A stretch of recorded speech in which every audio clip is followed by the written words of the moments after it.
ದೇವರ ಪೂಜೆ ಮಾಡುವವರು ಹೆಚ್ಚು ಕಷ್ಟವನ್ನು ಏಕೆ ಎದುರಿಸುತ್ತಾರೆ? ಬಹಳ ಬಾರಿ ಹೀಗೆ ಕಂಡುಬರುತ್ತದೆ. ಧಾರ್ಮಿಕ ಚಟುವಟಿಕೆಗಳಲ್ಲಿ ಭಾಗವಹಿಸುವ ವ್ಯಕ್ತಿಯೇ ಅತಿ ಹೆಚ್ಚು ದುಃಖದಲ್ಲಿ ತಲ್ಲೀನವಾಗಿರುತ್ತಾನೆ. ಆದರೆ ಒಂದು ನಾಸ್ತಿಕ ವ್ಯಕ್ತಿ, ಯಾರು ದೇವರನ್ನು ನಂಬುವುದಿಲ್ಲ, ಪೂಜೆ ಮಾಡುವುದಿಲ್ಲ, ಯಾರು ದೇವಾಲಯಗಳಿಗೆ ಹೋಗುವುದಿಲ್ಲ, ಅವನು ಅತ್ಯಂತ ಸಂತೋಷವಾಗಿರುವುದನ್ನು ನಾವು ನೋಡುತ್ತೇವೆ. ಇವುಗಳೆಲ್ಲ ನೋಡಿದಾಗ ಕೆಲವೊಮ್ಮೆ ದೇವರೇ ತಪ್ಪು ಅನ್ನಿಸಬಹುದು, ದೇವರ ನ್ಯಾಯವೇ ತಪ್ಪು ಅನ್ನಿಸಬಹುದು. ಇದು ಯಾವುದೇ ಕಥೆಯಲ್ಲ, ಇದು ಪ್ರತಿಯೊಬ್ಬರಿಗೂ ಅನುಭವವಾಗುವ ವಿಷಯ.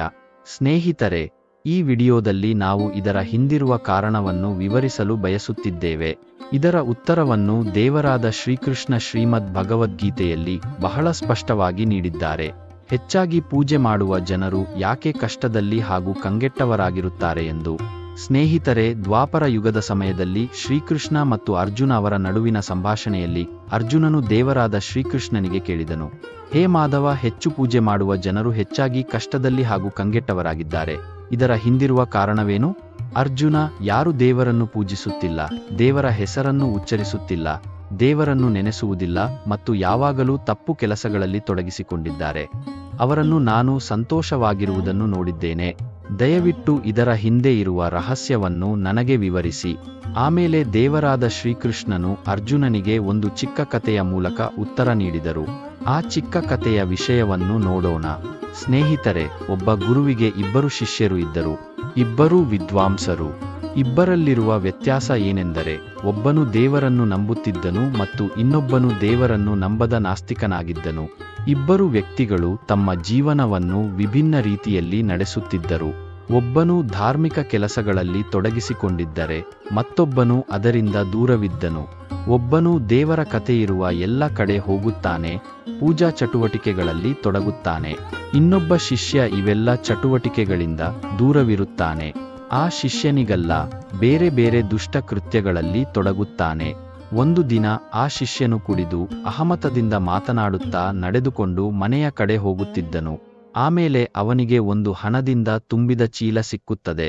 ಅವನ ಸಂತೋಷದ ಮಿತಿ ಮೀರಿತು.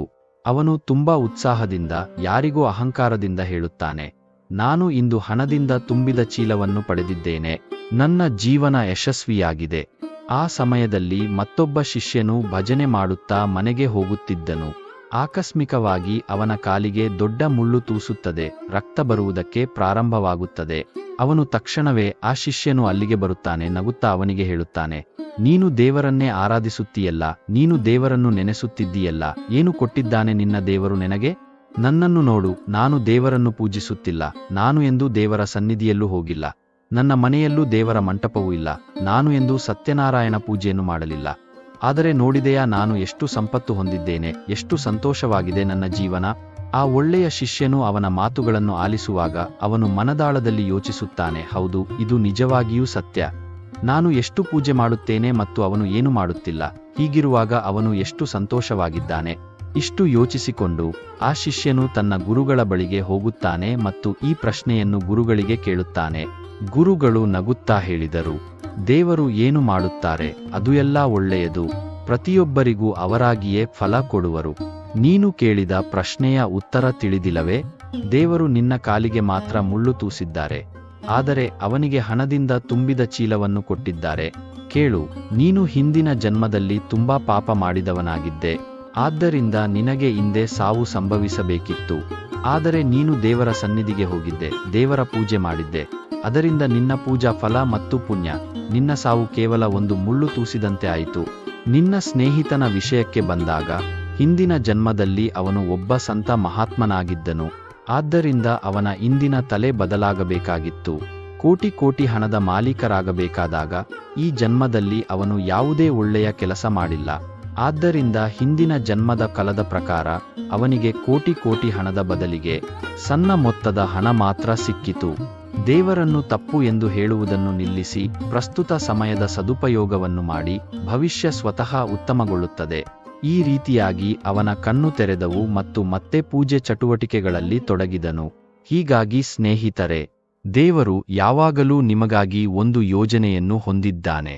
ನೀವು ಯಾವಾಗಲೂ ತಾಳ್ಮೆಯಿಂದಿರಬೇಕು. ಈ ವಿಡಿಯೋ ನಿಮಗೆ ಇಷ್ಟವಾದರೆ ಲೈಕ್ ಮತ್ತು ಶೇರ್ ಮಾಡಿ, ನಮ್ಮ ಚಾನೆಲ್ ಅನ್ನು ಸಬ್ಸ್ಕ್ರೈಬ್ ಮಾಡಿ.